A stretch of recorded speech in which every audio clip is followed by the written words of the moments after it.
네, 이번에는 볼트 기능에 대해서 좀 훑어보는 시간을 갖고자 합니다. 워낙 기능들이 다양하게 제공되기 때문에 어떤 기능들이 제공이 되고, 그래서 이제 오픈소스와 엔터프라이즈의 기능상의 차이가 무엇인지 이제 알게 되면 더 적절한 사용 방법을 고려해 볼 수가 있겠습니다. 우선 볼트는 두 가지 형태로 제공이 되고요. 온프레미스의 설치형, 그리고 사스 형태로 제공이 됩니다. 민감한 데이터가 저장되다 보니까 현재까지는 온프렘에 설치해서 사용하시는 것을 선호하긴 하는데, 요즘 워낙 클라우드로의 서비스가 이전되다 보니까 뭐 관리적인 편의성 측면에서 사스 형태로도 고려하시는 사용자도 부쩍 증가한 것 같습니다. 그럼 일단 기본적인 기능부터 짚고 넘어가겠습니다. 일단은 가장 기본적인 건 이제 다이나믹 시크릿 기능이 있고요. 다이나믹 시크릿은 동적인 민감 정보, 예를 들면 패스워드 같은 거 동적으로 저희가 발급받을 수 있게 한다던가, 예를 들면 데이터베이스에 대한 패스워드, 뭐 데이터베이스 계정 같은 거, 이런 것들을 원래 없던 계정을 이번에 새로 뭐 생성한다던가 하는 게 있겠고요. 두 번째로는 시크릿 스토리지. 결국은 여기다 저희가 뭔가를 저장해야 되기 때문에 저장하는 시크릿 데이터를 안전하게 저장할 수 있는 거.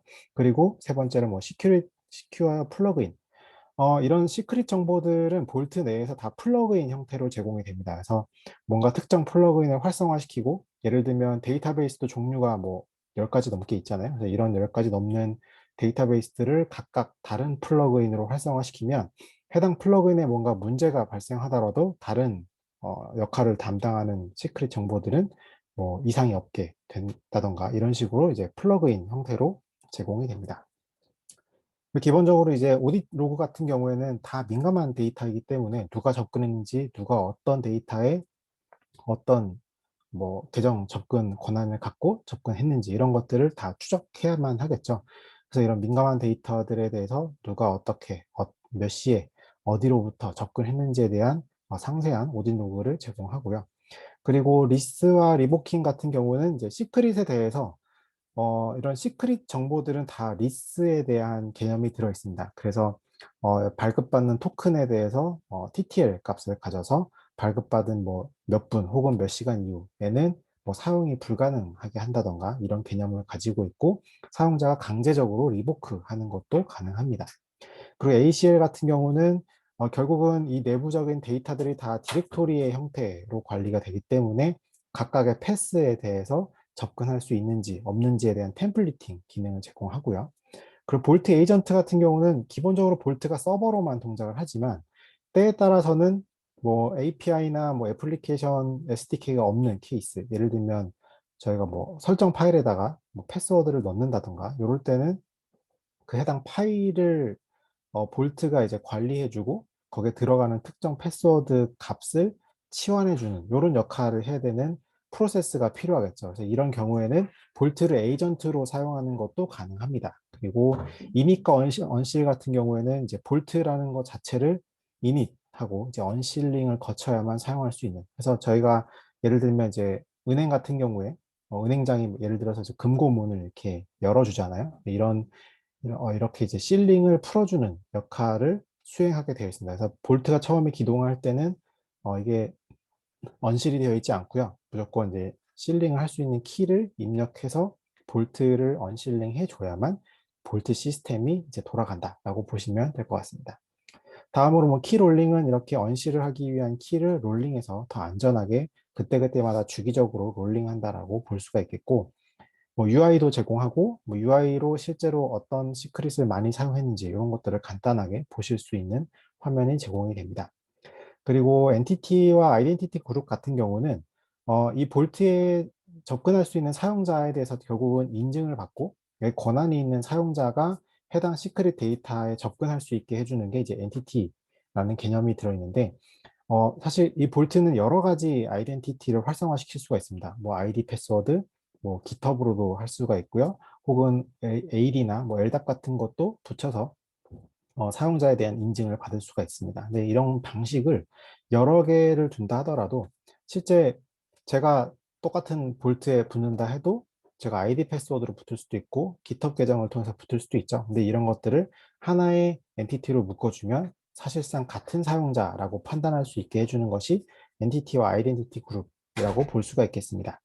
그리고 액세스 컨트롤 폴리시는 각각의 앞서 보던 뭐 ACL 같은 이런 패스 기준의 정책들을 정할 수 있는 기능이고요. 그래서 예를 들면 뭐 MS SQL에 대한 패스 경로를 어떤 사용자가 접근이 되고 뭐 읽을 수 있는지 없는지, 뭐 리스트를 볼 수 있는지, 업데이트를 할 수 있는지에 대한 각각의 정책을 구현해서 정할 수가 있는 게 이제 액세스 컨트롤 폴리시라고 볼 수 있습니다. 아이덴티티 플러그인은 앞서 뭐 엔티티와 아이덴티티 그룹에서 한번 설명이 됐지만 여러 가지 아이덴티티 플러그인들을 또 활성화시켜서 뭐 토큰 방식도 있고요. 혹은 아이디 패스워드 방식도 있고 뭐 깃허브나 혹은 클라우드를 연동해서 뭐 AWS 계정으로 뭐 접근한다던가 이런 것들을 연동을 할 수가 있습니다.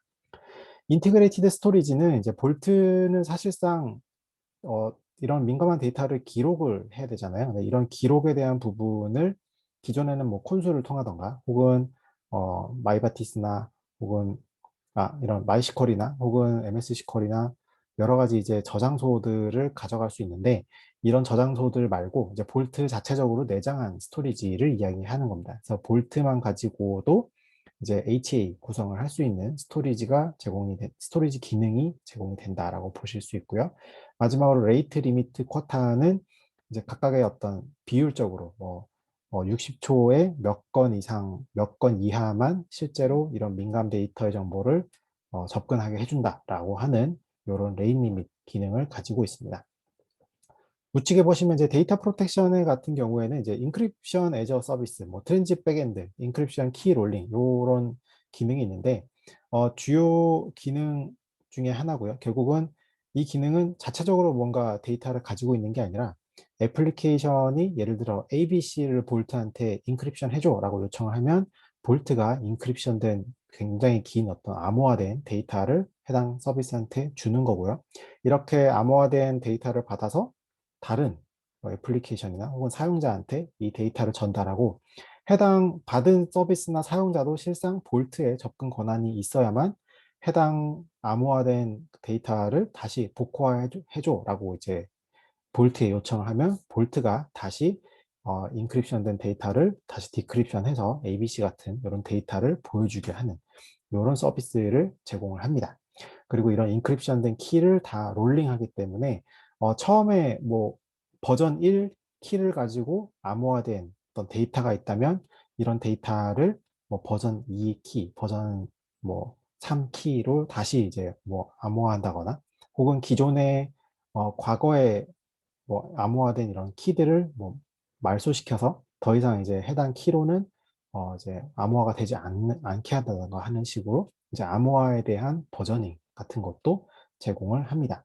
아니면 아이덴티티 베이스드 액세스는 이미 이제 시크릿 매니지먼트에 약간 비슷한 기능이 있기 때문에 넘어가도록 하고요. 그 다음은 이제 엔터프라이즈와 모듈에 대한 기능이 있는데요. 여기 이제 오픈소스와의 차이점이라고 볼 수 있고, 가장 기본이 되는 엔터프라이즈 플랫폼이라고 하는 카테고리에 보면, DR 기능이 있습니다. 결국 볼트가 중앙 집중화된 민감 정보 관리 기능을 수행하다 보니, 실상 볼트에 문제가 생기면 장애가 굉장히 크게 발생할 수도 있겠죠. 그래서 이런 것들을 대비하기 위해서 기본적으로 DR에 대한 기능이 엔터프라이즈 플랫폼에 들어있고요. 그 네임스페이스 같은 경우도 이제 여러 가지 조직들, 뭐 보안 조직이나 인프라 조직이나 애플리케이션도 굉장히 여러 팀들이 이 볼트라는 시스템 하나에 접속을 하게 되면 이런 패스로 구분은 한다고 하지만 사실상 관리 영역이 이제 쪼개져야겠죠. 그래서 이런 관리 영역을 논리적으로 쪼갤 수 있는 네임스페이스 기능이 있습니다. 그리고 모니터링에 대한 기능도 훨씬 강화가 되고요.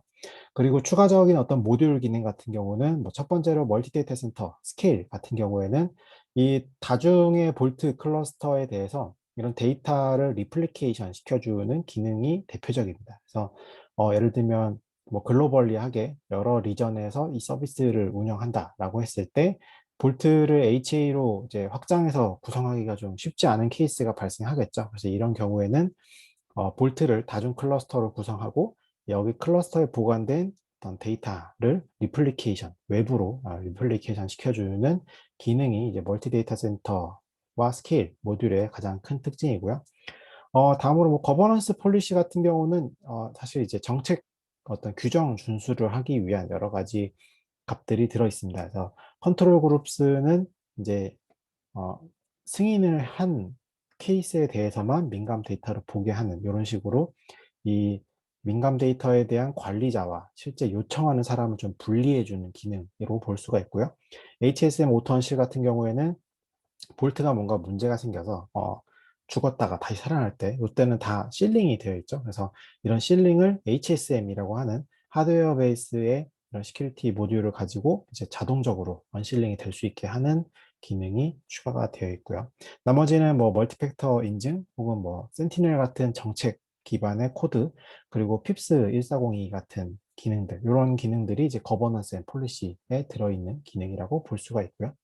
어드밴스드 데이터 프로텍션 같은 경우는 이제 K-MIP 같은 거를 만약에 쓰신다, 이런 프로토콜을 쓰신다라고 하면 볼트에 이런 K-MIP을 구성해서 사용하시는 것도 가능하고, 트랜스폼 같은 경우는 어, 요즘에 이제 데이터에 대한 어떤 개인 정보가 되게 민감해지고 있고, 그래서 데이터베이스에 별도로 뭔가 저장하는 값들을 다 뭔가 암호화 시켜야 될 때, 이런 ADP에 있는 트랜스폼 같은 기능을 쓰시면, 예를 들면 신용카드 16자리를 그대로 16자리로 이제 암호화해서 제공을 한다던가 하는 식으로 해서 기존의 데이터베이스 어떤 스키마들을 변경시키지 않는다던가, 혹은 뭐 표현할 때 어떤 데이터 룰들을 크게 변경시키지 않고 적용할 수 있는 기능들이 이 ADP라고 하는 모듈에서 제공이 됩니다. 결국 이제 볼트의 이제 오픈 소스 기능은 이제 오픈 소스의 어떤 코어 기능에 굉장히 충실히 제공을 하고 있고요. 사실 오픈 소스 기능만으로도 이 정도면 충분해라고도 하실 수 있고, 더불어서 엔터프라이즈 쪽의 기능들을 보면 대부분 이제 기업 환경에서 뭔가 더 다중화된 리전에 배포를 한다던가, 혹은 좀 더 안전하게 뭐 DR을 구축한다던가, 혹은 어떤 금융권이나 공공의 영역에 대해서 어떤 거버넌스를 충족해야 되는 이런 케이스가 발생할 때에 이런 기능들을 사용해서 이제 만족할 수 있는 이런 효과가 있다고 볼 수가 있겠습니다. 네, 그럼 간단히 전체적인 효과 그리고 기능들에 대해서 알아보았습니다. 감사합니다.